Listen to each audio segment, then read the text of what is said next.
حضرت مولانا محمد عمرین محفوظ رحمانی صاحب، مولانا سراج احمد صاحب اور بمبئی سے تشریف لائے ہوئے کاسمک ٹور کے مالکان ہمارے بابا صاحب، ان کے بھائی الحاج محمد اسلم صاحب، ان کے بیٹے مفضل صاحب، اسٹیج پہ تشریف فرما شکیل فیضی صاحب، سامنے رشید فیضی صاحب اور دیگر صاحبان۔ انسان کو جو اللہ پاک نے زندگی دی ہے اس کا ایک مقصد ہے، اور وہ مقصد یہ ہے کہ آدمی اس دنیا میں آئے تو اپنی ضروریات کو پورا کرنے کے ساتھ ساتھ ایسے اعمال کرے کہ اللہ اس سے راضی اور خوش ہو جائے۔ رزق حلال کے تعلق سے آپ نے مولانا عمرین محفوظ رحمانی صاحب کی بات سنی، اس کے بعد مزید کچھ کہنے کی جگہ نہیں تھی، اور مجھے اندازہ بھی نہیں تھا کہ میں شرکت کروں گا تو مجھے کہنے کے لیے حکم دیا جائے گا۔ میں اپنے کام سے ڈور ٹو ڈور ملاقات کر رہا تھا، لیکن ضیاء حکیم صاحب سے میرے جو دوستانہ مراسم ہیں اس کے پیش نظر میں اپنا دورہ چھوڑ کر کے اس مجلس میں شرکت کے لیے آیا، اور مجھے کہنے کا حکم دیا گیا تو میں کہنے کے لیے کھڑا ہو گیا۔ بہت کم وقت ہے، میں نے قرآن کریم کی آیت پڑھی ہے جس میں ایمان والوں کو حکم دیا گیا ہے کہ وہ حلال و طیب چیز کھائیں اور نیک عمل کریں۔ اس دنیا میں آئے ہیں تو جو ہماری بشری ضروریات ہیں، کھانا ہے، پینا ہے، سونا ہے، کپڑے پہننا ہے، کمانا ہے، یہ ہماری بشری ضروریات ہیں، کوئی شخص اس سے مستثنی نہیں رہا، حتیٰ کہ انبیاء کرام علیہم الصلاۃ والسلام بھی عام انسانوں کی طرح ان ساری ضروریات سے گزرتے تھے۔ نبی کریم صلی اللہ علیہ وسلم کو اللہ پاک نے جو خصوصیات عطا کی تھی اس میں ایک خصوصیت یہ بھی تھی جو فرشتوں والی خصوصیت ہے کہ فرشتے اللہ کا ذکر کرتے ہیں، ان کی ضرورت پوری ہو جاتی ہے۔ نبی کریم صلی اللہ علیہ وسلم صوم الدہر رکھا کرتے تھے۔ ہمارا روزہ صبح صادق سے لے کے غروب آفتاب تک ہوتا ہے، حضور پاک صلی اللہ علیہ وسلم روزہ شروع کرتے تھے تو یہ کئی دن کا مسلسل روزہ ہوتا تھا۔ شام کو غروب آفتاب پر روزہ کھولتے نہیں تھے، یہی سلسلہ چلتا تھا اور کئی دن تک چلتا تھا۔ آپ کے دیکھا دیکھی صحابہ کرام نے بھی اس طرح کا روزہ رکھنا شروع کیا تو حضور نے منع فرمایا، اور یہ فرمایا کہ میرا پروردگار مجھے کھلاتا بھی ہے، پلاتا بھی ہے۔ ظاہر بات ہے اگر کھانا پینا ہوتا جیسے ہم کھاتے پیتے ہیں تو روزہ نہیں رہتا، لیکن وہ کھانا پینا ایسا تھا کہ اللہ کا ذکر کر رہے ہیں، عبادت کر رہے ہیں تو بشری ضروریات کھانے پینے کی بھی پوری ہو جاتی تھی۔ لیکن یہ حکم جو عام ایمان والوں کو دیا گیا ہے کہ حلال و طیب کھاؤ، یہی حکم بعینہ انبیاء کرام علیہم الصلاۃ والسلام کو بھی دیا گیا۔ دوسرا آیت کا ٹکڑا وَاعْمَلُوا صَالِحًا، نیک اعمال کرو۔ آدمی اگر یہ دو چیزیں تھوڑا سا توجہ دے کر کے کر لے کہ حلال و طیب کھائے اور نیک اعمال کر لے تو اس کا دنیا میں آنے کا مقصد پورا ہو جائے گا، اور یہی اس دنیا میں آنے کا مقصد ہے کہ جب ہم اس دنیا سے جائیں تو ایمان کے ساتھ نیک اعمال کے ساتھ جائیں تاکہ ہمارا پروردگار راضی ہو۔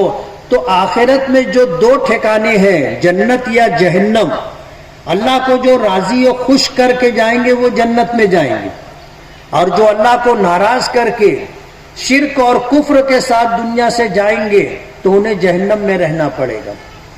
روزی تو اللہ نصیب سے دیتے ہیں، روزی اللہ نصیب سے دیتے ہیں، کسی کی عقل پر، کسی کی دانائی پر، کسی کے علم پر، کسی کے تجربے پر روزی کا انحصار نہیں ہے۔ شیخ سعدی نے گلستہ میں کہا ہے کہ اگر روزی بدانش برفزودے زناداں تنگ تر روزی نہ بودے، اگر اللہ تعالیٰ روزی عقل و دانش کی بنیاد پر دیتا تو بے وقوف سے زیادہ تنگ دست تو دنیا میں کوئی نہیں ہوتا، مگر آنا کہ روزی رساند کہ عاقل اندری حیراں بماند، لیکن یہ اس کی رزاقیت ہے کہ وہ اپنے بندوں میں سے کچھ لوگوں کو اس طرح روزی دیتا ہے کہ عقل مند لوگ حیران رہتے ہیں، عقل مند لوگ حیران رہتے ہیں، حساب و کتاب کے ماہرین حیران رہتے ہیں۔ سارا حساب و کتاب جوڑنے کے بعد بھی سال آخر میں معلوم ہوتا ہے کہ یہ کارخانے دار دیوالیہ ہو گیا، اور جن کو کچھ نہیں آتا، حساب نہیں کر سکتے، دوسروں سے لکھواتے ہیں، سال کے آخر میں معلوم ہوتا ہے کہ اس نے لاکھوں کما لیا۔ یہ اللہ تعالیٰ کی رزاقیت ہے، جس کو دینا چاہے دیتا ہے، لیکن ہمیں پتہ نہیں ہے کہ ہمیں کیا ملے گا، کتنا ملے گا، کب ملے گا، اسی لیے ہم سب جد و جہد اور کوشش کرتے رہتے ہیں، لیکن ایمان والا ہونے کے اعتبار سے ہم مکلف ہیں۔ دنیا کی تاریخ اگر آپ دیکھو گے تو یہ چیز آپ کو ملے گی کہ جو لوگ خوشحال امیر تھے ان کی عمارت اور خوشحالی تیسری پیڑھی میں نہیں آتی۔ آپ اگر اس پر غور کرو گے آپ کو اپنے پاس پڑوس میں ایسی مثالیں مل جائیں گی کہ دادا بہت خوشحال تھے، ابا کے ہاتھ میں جب کاروبار آیا کچھ ٹھیک تھا، اس کے بعد جب پوتوں کے پاس آیا تو سپڑا صاف ہو گیا۔ عمارت اور خوشحالی تیسری پیڑھی تک نہیں آتی، لیکن ان لوگوں کو اللہ پاک تیسری پیڑھی تو کیا آگے تک بھی نوازتا ہے جو دیانت داری امانت داری کے ساتھ کام کرتے ہیں اور اللہ کی مخلوق کو نفع پہنچاتے رہتے ہیں۔ وہ مشہور واقعہ ہے، فتح مکہ کے موقع پر نبی کریم صلی اللہ علیہ وسلم نے اعلان فرمایا تھا کہ جتنا سود ہے میں اسے اپنے پیروں کے تلے رونتا ہوں، اور میرے چچا عباس کا جن لوگوں پر قرضہ ہے تو اس کا جتنا سود ہے وہ بھی میں ختم کرتا ہوں۔ آپ کے چچا حضرت عباس کو جب اس بات کی خبر ہوئی تو وہ تشریف لائے اور آ کر نبی کریم صلی اللہ علیہ وسلم سے پوچھا کہ آپ نے ایسا اعلان کیا ہے؟ تو حضور نے فرمایا کہ ہاں میں نے اعلان کیا ہے۔ تو حضرت عباس رضی اللہ تعالی عنہ نے کہا تھا کہ بھتیجے تم نے سود معاف کیا ہے، لیکن میں ان لوگوں پر جو میرے مقروض ہیں اصل رقم بھی معاف کرتا ہوں، اصل رقم بھی معاف کرتا ہوں۔ ان کا یہ عمل اللہ کی بارگاہ میں حضور کی خوشنودی کے پیش نظر جو انہوں نے کیا تھا، اللہ کی بارگاہ میں ایسا مقبول ہوا کہ خلافت بنو عباسیہ صدیوں چلتی رہی، صدیوں چلتی رہی۔ مورخین نے یہ بات لکھی ہے۔ حضرت عمر ابن عبدالعزیز رحمت اللہ علیہ کا واقعہ بھی آپ نے سنا، آدھی دنیا پر حکومت تھی، لیکن گھر کا کیا حال تھا آپ کو معلوم ہے۔ لیکن جب ان کا انتقال ہونے لگا تو انتقال کے وقت انہوں نے ایک جملہ کہا تھا، کسی نے کہا کہ آپ دنیا سے جا رہے ہو، آپ اپنی اولاد کو غربت میں پریشانی میں چھوڑ کر کے جا رہے ہو۔ تو انہوں نے کہا تھا کہ اگر میرے بچے دیندار رہیں گے، اللہ کو راضی کرنے والے اعمال کرتے رہیں گے تو اللہ ان کا ولی ہے، اور قرآن کریم کی آیت کا ٹکڑا پڑھا واللہ ولی المؤمنین، اللہ ایمان والوں کا ولی ہے، جس کا سرپرست تو اللہ ہو، اس کے دنیا کے کون سے کام رکیں گے۔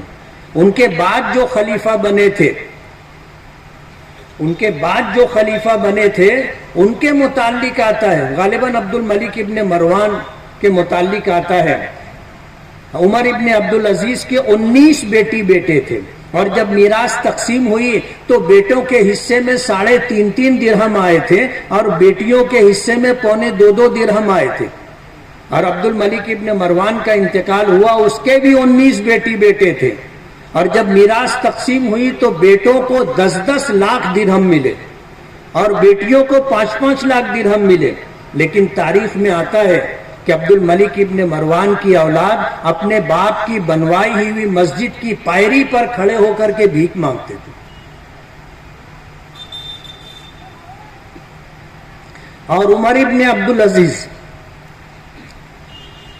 ان کے بیٹوں کا یہ حال تھا کہ جو بادشاہ بنتا تھا وہ ان کے بچوں کو ہی گورنر بنا کر کے الگ الگ ریاستوں میں بھیجتا تھا.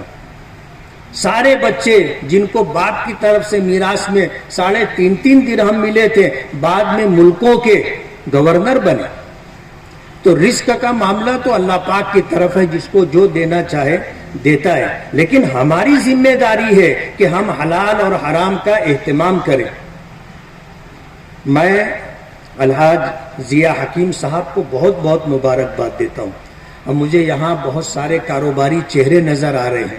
میں کہنا چاہوں گا کہ پاور لوم ہمارے باپ دادا کی دی ہوئی صنعت ہے، لیکن ہمیں اس سے ہٹ کر کے بھی کوئی کاروبار کرنا چاہیے. مالیگاؤں ایک ایسا شہر ہے کہ اگر کاروبار میں یعنی پاور لوم پر مندی آئی تو سب کاروبار متاثر ہو جاتے. پان ٹپری والا بھی بولتا ہے کہ یار دھندا کم ہو گیا، ہوٹل والا بھی بولتا ہے کہ دھندا کم ہو گیا، حمال بھی بولتا ہے کہ دھندا کم ہو گیا. یہ حال ہے شہر کا. اس لیے ہمارے شہر میں پاور لوم سے ہٹ کر کے کچھ روزگار ہونا چاہیے. اور آپ اگر اس جانب توجہ دو گے تو بہت سارے کاروبار ہیں جو اپنے شہر میں شروع کیے جا سکتے. میں ضیاء حکیم صاحب کو مبارکباد دوں گا کہ انہوں نے آج عمرہ ٹور کا آغاز کیا، پرفٹ عمرہ ٹور. اللہ تعالیٰ امانت داری، دیانت داری کے ساتھ اس کام کو آگے بڑھانے کی توفیق عطا فرمائے. مشکل راستہ ہے. میں بھی ایک ٹور چلاتا تھا اور زمانہ ہوا بند کر دیا. آج بھی میرا ٹور ہے. بابا صاحب کو بھی، بابا بھائی کو بھی معلوم ہے، ضیاء حکیم کو بھی معلوم ہے. لیکن جن لوگوں کو ہم لوگ لے کر کے جاتے ہیں، اگر انہوں نے ہم کو 10 روپیہ دیا ہے تو 12 روپیہ وصول کرنے کے چکر میں رہتے ہیں. اور آپ کچھ بھی بنا لو، کھانے میں کچھ بھی بنا لو، شکایت باقی رہتی. شکایت باقی رہتی. سالن اگر مسالہ دیگر لوازمات کے بعد اچھا گاڑھا ہو گیا تو بولے پتلا بنائے کے رہا، اور پتلا شوربہ بناؤ تو کہتا ہے کہ یار پانی ڈال دیے. یہ حال رہتا ہے. میں نے اللہ سے مانگا کہ اللہ مجھے عزت والی، راحت والی، برکت والی، سہولت والی روزی دے. رات بھر مطاف میں بیٹھ کر کے دعا مانگا. اور وہاں سے آنے کے بعد ٹور ہے لیکن میں لے کر کے نہیں جاتا. بابا بھائی نے بھی بارہا کہا کہ وہ ٹور ہمیں دے دو، ہم چلائیں گے. اور بھی لوگوں نے کہا کہ ٹور دے دو، ہم چلا دیں. لیکن جب میں نے اللہ سے مانگا تھا اور اللہ نے دے دیا تو میں پھر اس طرف توجہ نہیں دیا. ہے میرا ٹور، لیکن میں نے کوٹے کے لیے درخواست نہیں دی. لوگ بولتے تم بہت بیوقوف آدمی ہو، سال کا تم اتنی بڑی آمدنی کا نقصان کر رہے ہو. لیکن یہ میرا اور اللہ کا معاملہ ہے کہ میں نے اللہ سے مانگا تھا عزت والی، برکت والی، راحت والی اور سہولت والی روزی دے. اللہ نے دے دی ہے. اور آدمی کتنا کھاتا ہے؟ ایک روٹی کھاتا ہے. اس لیے میں ضیاء بھائی کو مبارکباد دوں گا کہ ایک اچھے کام کا آغاز کیا ہے. اللہ تعالیٰ عافیت، عزت اور سہولت کے ساتھ اس کام کو آگے بڑھائے. وآخر دعوانا ان الحمدللہ رب العالمین. ہم سب کے لیے فرحت و انبساط اور خوشی اور مسرت کا موقع ہے کہ شہر کے مشہور صنعت کار اور دینی، ملی اور سماجی کاموں میں پیش رہنے والے ہمارے مخلص جناب الحاج ضیاء حکیم صاحب کے ذریعے، ان کے توسط سے ایک نئے ٹور کا یہاں آغاز اور افتتاح ہو رہا ہے. کاسمک ٹور کے اشتراک سے طرفہ ٹور کی افتتاحی تقریب میں ہم لوگ شریک ہیں.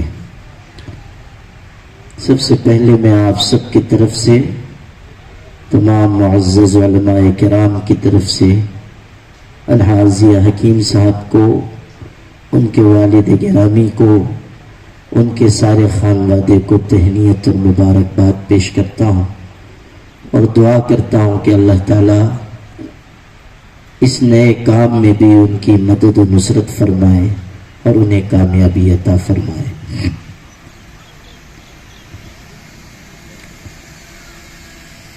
رزق حلال کی تلاش اللہ کی ہدایت ہے، قرآن پاک کی نصیحت ہے اور ہمارے آقا حضرت محمد مصطفیٰ صلی اللہ علیہ وسلم کا مبارک طریقہ ہے۔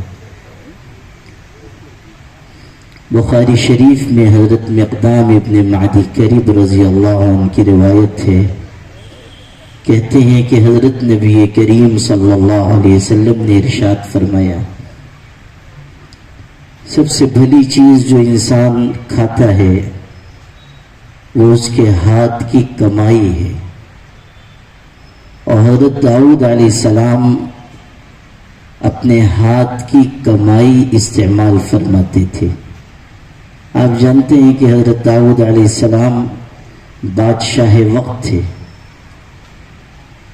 لیکن اللہ تعالی نے جو رزق حلال کمانے کی تاکید کی ہے، اس کے لیے وہ معمولی مزدوروں کی طرح زرع اپنے ہاتھوں سے بناتے تھے، اس کو فروخت کرتے تھے اور اس کی آمدنی سے گزر بسر کرتے تھے۔ اسی لیے حضرت نبی کریم صلی اللہ علیہ وسلم نے خاص طریقے پر ان کا تذکرہ فرمایا، ان کی تعریف کی کہ وہ اپنے ہاتھ کی کمائی استعمال کرتے تھے۔ ایک دوسری روایت میں یہ بات آئی ہے کہ اگر کسی شخص کو 4 خوبیاں نصیب ہو جائیں اور پھر دنیا کی ہر چیز اس سے کھو جائے، اس کا کوئی نقصان نہیں۔ یعنی اگر 4 خصلتیں انسان کو مل جائیں اور ساری دنیا کی نعمت اس سے روٹ جائے، اس کے لیے کوئی حرج کی بات نہیں۔ ارشاد فرمایا، پہلی چیز صدق الحدیث، اداء الامانہ وحسن الخلق وعفت مطعم، 4 چیزیں ہیں۔ پہلی چیز ارشاد فرمائی سچائی، دوسری چیز امانت داری، تیسری چیز اچھے اخلاق اور چوتھی چیز کھانے پینے میں احتیاط کرنا، یعنی حلال روزی استعمال کرنا۔ غور کیجئے کہ یہ 4 کیسی بہترین خصلتیں نبی کریم صلی اللہ علیہ وسلم ارشاد فرما رہے ہیں۔ صداقت اور امانت پہلے نمبر پر ارشاد فرمائی گئی۔ ان خصلتوں میں سے 2 خصلتیں صداقت اور امانت۔ ہم لوگ عام طریقے پر یہ سمجھتے ہیں کہ ان دونوں کا تعلق صرف 2 صفات سے ہے، ایسا نہیں۔ غور کیجئے تو صداقت کا تعلق گفتار سے ہے اور امانت کا تعلق کردار سے ہے۔ یہ 2 خصلتیں ایسی ہیں جو بہت ساری خصلتوں کو اپنے اندر جمع کرنے والی ہیں۔ اسی لیے مشرکین مکہ حضرت نبی کریم صلی اللہ علیہ وسلم کو باوجود اپنے اختلاف کے الصادق الامین کہتے تھے کہ یہ سچے ہیں اور امانت دار ہیں۔ اور حسن اخلاق وہ نعمت ہے کہ حضرت نبی کریم صلی اللہ علیہ وسلم نے فرمایا، قیامت کے دن انسان کے اعمال تولنے والے ترازو میں سب سے وزنی جو چیز رکھی جائے گی وہ اچھے اخلاق ہے، سب سے وزندار چیز۔ حدیث میں یہ بات بھی آئی ہے کہ ایک انسان دن کے روزے دار اور رات کے عبادت گزار کا مقام حاصل کر لیتا ہے حسن اخلاق کے ذریعے۔ دن میں وہ روزہ نہیں رکھ رہا ہے، رات کو عبادت نہیں کر رہا ہے، لیکن اس کے اندر اچھے اخلاق ہیں۔ اس اچھے اخلاق کی وجہ سے وہ دن کے روزے دار اور رات کے عبادت گزار کا مقام حاصل کر لے گا۔ اور چوتھی چیز ہے کہ کھانے پینے کے سلسلے میں احتیاط ہو، پرہیزگاری ہو۔ اس کو اس ترتیب سے بھی غور کیجئے کہ کسی بھی کامیاب تجارت کے لیے ان 4 اصولوں سے بڑھ کر اور کوئی اصول نہیں ہو سکتا۔ سچائی، امانت داری، اچھے اخلاق اور احتیاط، ان 4 چیزوں سے بڑھ کر زرین اصول کسی تجارت کے لیے نہیں ہو سکتے۔ چینی کہاوت ہے کہ اگر تم ہنسنا مسکرانا نہیں جانتے ہو تو تمہیں کوئی دکان نہیں کھولنی چاہیے، یعنی اگر تمہارے اندر اچھے اخلاق نہیں ہیں تو تمہیں کوئی تجارت نہیں کرنی چاہیے۔ انسان بغیر اچھے اخلاق کے کامیاب تجارت نہیں کر سکتا، اور صداقت اور امانت کے بغیر جو تجارت ہوگی وہ زیادہ دور تک نہیں چل پائے گی۔ حضرت نبی کریم صلی اللہ علیہ وسلم کی ایک اور روایت آپ کو سناتا ہوں۔ آپ ارشاد فرما رہے ہیں کہ ایک شخص سفر میں ہے، اس کا لباس گرد و غبار سے اٹا ہوا ہے، چہرہ گرد و غبار سے اٹا ہوا ہے، وہ ہاتھ اٹھاتا ہے آسمان کی طرف، یا رب یا رب کہتا ہے، اللہ سے دعا مانگتا ہے۔ یہ جو ساری بات حضور نے بیان فرمائی ہے، یہ در حقیقت دعا کی قبولیت میں دخل رکھنے والی چیزیں ہیں۔ پریشان حال ہے، مسافر ہے، فریاد کرنے والا ہے، اللہ کو پکار رہا ہے، ہاتھ اٹھا کر دعا کر رہا ہے، یہ سب چیزیں دعا کی قبولیت کا سبب ہیں۔ ان سب کے بعد حضور نے فرمایا کہ وہ اللہ سے مانگتا ہے اور جواب یہ ملتا ہے کہ اس کی دعا کیوں قبول کی جائے، کیسے قبول کی جائے۔ اس کا کھانا حرام، اس کا لباس حرام، مطعمہ حرام، ملبسہ حرام، کھانا لباس سب حرام ہے، کیسے اس کی دعا قبول ہو؟ اس سے پتہ چلا کہ حرام لقمہ انسان کی عبادت کو ضائع کر دے گا، اس کی دعا کو نامقبول کر دے گا۔ ہمیشہ یاد رکھیے کہ حرام مال صرف فرد کو نہیں، نسل کو بھی تباہ کرتا ہے۔ اس لیے رزق حلال کی تلاش اور حرام سے اپنے آپ کو بچانا نہایت ضروری ہے۔ حضرت حسن رضی اللہ عنہ حضور کے نواسے ہیں، اور کس قدر محبوب نواسے ہیں، لیکن انہوں نے ایک موقع پر ایک کھجور اٹھا کر منہ میں ڈال لی تھی۔ حضور صلی اللہ علیہ وسلم کو اندیشہ ہوا کہ صدقے کی کھجور ہے، آپ نے ان کے منہ میں سے وہ کھجور نکلوا دی اور کہا تمہیں علم نہیں کہ ہم صدقہ نہیں استعمال کرتے ہیں؟ آپ کے اتنے محبوب نواسے ہیں، ایک کھجور کی بات تھی، لیکن حضور صلی اللہ علیہ وسلم نے اس کو گوارا نہیں فرمایا۔